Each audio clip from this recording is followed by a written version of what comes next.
So we've been asked over the years pretty often about whether we've done an episode on Scientology. Mm-hmm. This is a little bit weird for us, and maybe not for the reasons people might assume.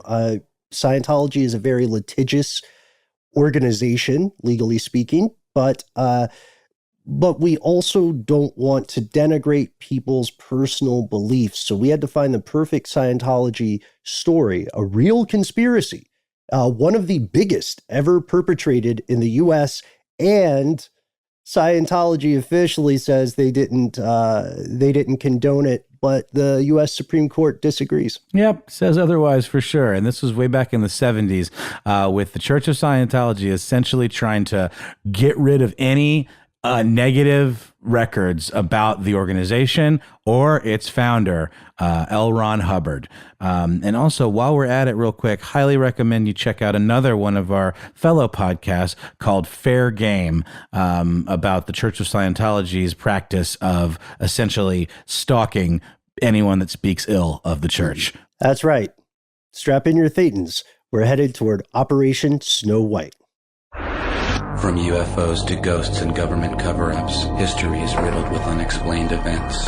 You can turn back now or learn the stuff they don't want you to know.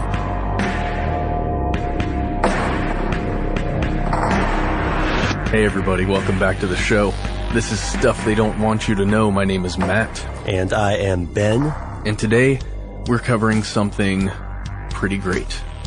Something that we were a little trepidatious about early on when we were deciding to cover it, but we ended up just going out and doing it. And we even made a vlog.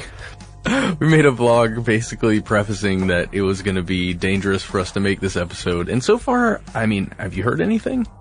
From our COA blog, we haven't heard anything from the Church of Scientology themselves, but we have heard from our audience, and you guys were saying, WTF, man, what's going on? Why aren't you talking more about Scientology? We want to hear more about it, and we might do that in the future, but we thought we could spend some time today looking into Operation Snow White, right? Yeah, exactly. So this is kind of our little companion show with it's going to match up with our video episode on this subject. So, maybe open a window with both at the same time so we can reference the video and you can listen to the podcast. It's going to be this crazy experience for you. You're going to love it. Well, as we're getting to Operation Snow White, Matt, if it's cool with you, I'd like to run through a real quick timeline of Scientology. Okay, yeah, the history. Let's do it. Yeah, super high level. Okay, so around 1938 or so, L. Ron Hubbard, who later goes on to found Scientology, writes a manuscript called Excalibur. And according to most non-Scientology sources, so most people outside the church objectively looking at this, Excalibur has some of the seeds that later grow into founding principles of Scientology. So 1949, he starts working on what will later become Dianetics. He publishes something there called Terra Incognita, The Mind. He offers the findings or his conclusions to the American Medical Association, American Psychiatric Association. They're not as jazzed about it as he is. 1950, of course, he publishes his landmark Dianetics, Modern Science and Mental Health. And this Dianetics idea takes off pretty well, right? So he starts the Hubbard Dianetic Foundation of Wichita in the 50s. And then in May of 1952, he publicly announces the formal establishment of the philosophy of Scientology, and demonstrates, what would later become the famous E-meter. And now we have 1954, when the Church of Scientology is incorporated in California and Arizona. At the time, the IRS grants a tax exemption because, as we know, religious organizations in the United States are exempt from taxation. Yeah. I would say there are probably a good number of people that might have a problem with that. Yeah, I'm one of them. Yeah, I'm one of them too. Okay, well, at least we're being honest with everybody about it. So we could spend a lot of time in the early history of Scientology, which you and I both find fascinating. Which, by the way, has nothing to do with the film The Master. That should just be a caveat there. Yeah, that is just a study of how manipulation occurs. That's right, exactly. By a guy that has no similarities whatsoever to Mr. L. Ron Hubbard. A lot of people write science fiction and go on to establish religions. So many. Several. Well, the guy, the master, for sure. Yeah, that guy did. Okay, so let's go to the meat of the problem. Operation Snow White. Now, Operation Snow White is a real thing that did happen according to the United States court system. And this was really interesting in our episode, right? Because, you saw there's a Scientology Myths website run by a pro-Scientology group. And they say that this whole thing was kind of exaggerated and blown out of proportion, didn't actually happen. But the nuts and bolts of it are this. 11 senior people in what was called the Guardian Office of the Church were convicted of obstructing justice, so stopping an investigation, burglarizing government offices, stealing documents and government property, and they were found guilty. They were convicted. There's no other way around it, right? 5 years in prison for those guys. So... And lady. Yeah. And is there only one woman? Was it just L. Ron Hubbard's wife? Mary Sue Hubbard, yeah, or Mary Sue at least. But L. Ron Hubbard himself was not convicted. The Operation Snow White stands as the single largest proven infiltration of the U.S. government, right? Yeah, and it is referred to as the Snow White program internally in Scientology. So if you ever hear that, that's the same thing that we're talking about here. Yeah, that's a great point, because it comes down to, in a lot of ways, both groups, both the U.S. government and legal system of the country and Scientology organization are putting their own narrative on this, right? And so according to the Church of Scientology, these people in the Guardian's office were acting of their own accord. The idea of the Snow White program, as laid out by Hubbard, was to correct misinformation. Yes, and to do it by legal means. At least that's what he stated. Yeah, that's right. Absolutely. Because according to the people who are more on the pro-Scientology side of this, Operation Snow White, this idea of infiltrating the U.S. government to steal IRS forms, among other things, was total BS. Didn't exist, mythological. But the Snow White program, which Hubbard talked about, was completely legal. But the question here is, was it really legally correcting a number of, here are my air quotes here, everybody, false governmental reports about the church, its leaders, and its members? Yeah, or were they just reports that they didn't like, per se? Right. And what was the level of persecution? Because the other idea is that I feel like it's a bit of an argument of semantics. Snow White program versus Operation Snow White, and the accusation that critics of the Church of Scientology purposefully misinform people or spread disinformation about this.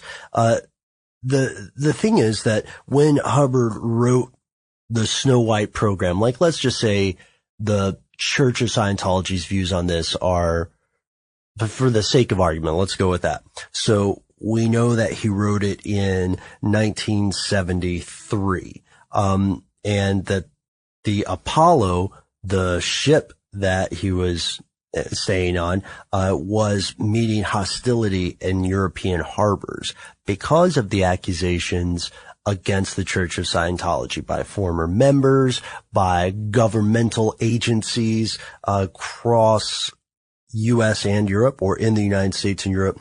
So this led to some crazy things happening, and there might be a little bit to the idea of an intentional active persecution against the Church of Scientology because this rumor started spreading in 1973 that the Apollo was a CIA ship, that it was somehow associated with the world's favorite clandestine services. And I wonder who spread that rumor. Well, it turns out that a State Department telex, right? You heard about this? State Department telex was sent around in, 72? I believe so, yeah. And, you make waves when that kind of statement comes out, literally in the ocean. Right. And so we know that there is some evidence that the State Department really did have some sort of problem with Hubbard and was using some slightly less than ethical means to persecute the guy on his Sea Org boat. So one of the things we didn't talk about too much are the methods used by some of the people involved in the Operation Snow White. Like, how did they actually get these files? And there are a couple different ways that they did this, and I'm getting this information from an interview that was conducted with Mike McLaughlin. He was an OSA officer. Okay. That's the Office of Special Affairs. And he said they used a couple of methods. One of them was this thing called a suitable guise, Guise. And this is the idea that you just make letterhead, perhaps, of a false company or a news agency, and you send a letter out to some other agencies, say the DEA, and you ask for certain documents because you're going to make a film. In particular, he talks about how one of his people said they were going to be making an anti-Scientology movie, and could we please get all of these files that you have on record of them so that we can use it in our movie? And that's one way they would do it. Another way they would do it would be to literally break into a building, like the what the heck was it? Yeah, this is the DEA's office that he's talking about in this interview, where he had his right-hand man go in and unlock the women's bathroom window so that he could come in and use a lockpick to get into the filing cabinet and then copy all the files. I found that really interesting. And I think that right there is where you start getting into the illegal stuff, because it's not illegal to, I don't know if it is illegal or not to create a ruse to get some documents. Oh, well, I think it becomes fraud at that point. It can be, because it's intentionally pretending or purporting to be someone different. But those are really good points. I guess you could always say, if someone does try to prosecute you for it, you could always say, Your Honor, it was satirical. It was satire. That's pretty great. One of the things that we should say about the Operation Snow White, or excuse me, cough, cough, the Snow White program is, I'll go ahead and, in the sake of fairness, read the official statement from Scientology Myths. How about that? The Snow White program is not being executed today. It was a very specific program for a special state of affairs at the time it was written. The Church of Scientology, however, continues to use the Freedom of Information Act and similar laws all over the world to defend its right of non-discrimination and freedom for all. So, that's clearly a statement marketed toward the public, and that's their specific position. In the case of the United States versus Hubbard, the legal system of the U.S. did find that there was an active conspiracy, and this has been distressing to people. One thing I wanted to ask you about this, Matt, that we never really got a chance to talk about, is earlier we said this was the largest proven infiltration of the United States. Do you think that there could be another one? Oh yeah, dude. The Red Scare and all that? Come on, man. That was huge infiltration of the U.S. How much? Commies, they're everywhere.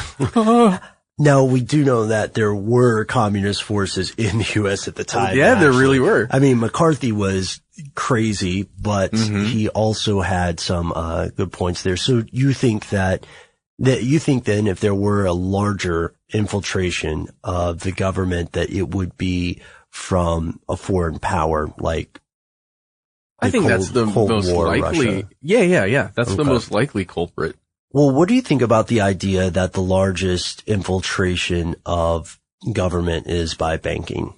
As in a central bank that is in no way affiliated with the U.S. government? Or as in a private banking concern? You know, the idea that one of the larger banks, like maybe JP Morgan or something, would be able to infiltrate the U.S. government. And when we define infiltrate, we're saying by not necessarily burglarize somebody's office so much as sway the decisions or write the laws. Or getting people who work for them then to work for the government, you mean? Kind of like I don't know, sliding what is the phrase? The rotating... Some sort of door that revolves? Yeah, the revolving door. Yeah. I mean, which is a real thing that exists, and once you're done with Congress, you can go work for any number of large banking institutions or, you know, there's so many jobs you can get after being a congressman or a senator. Yeah, the job security post politics is pretty good as long as you toe the party lines. And there are a couple of things you can never go on record saying, right? Yeah, and I wonder, I don't have any statistics, but I wonder if it works the other way around just as easily. Like, if you can go from private to political? Yeah. Why would you want to? I don't know. But I guess to change the rules. Hey, right? It's a good or question. To stop the rules. Yeah, it's a good question. So that's speculation on our part. Yeah, sorry. We're talking, you know, I like that we both had two big guesses, right? And we received some emails from some other people or YouTube comments, Facebook comments and stuff about the other infiltration possibilities. And they ran the gamut. We had a couple people that popped up every time, you know, corporate infiltration popped up, the idea of communist infiltration popped up, and a few others. But it made me think that we should really cover infiltration in our show, on our video show, and that's what we're doing.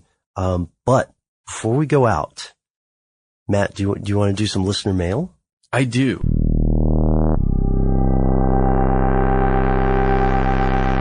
All right, here is some listener mail we got from Tom N. Ben. It says, Dear, I guess stuff they don't want you to know. That's us. Longtime subscriber, first-time writer. Have you guys ever delved into any of these? Mysterious object blocking the Highway 99 drill? Huh. The Bygong pipes? Oh, okay. The Great Attractor or Gravitational Anomaly? And also DMT and Mother Beings. Loyal fan, Tom N. Okay, now, I don't know several of these. I've never even heard of the Highway 99 drill. I guess that was a thing.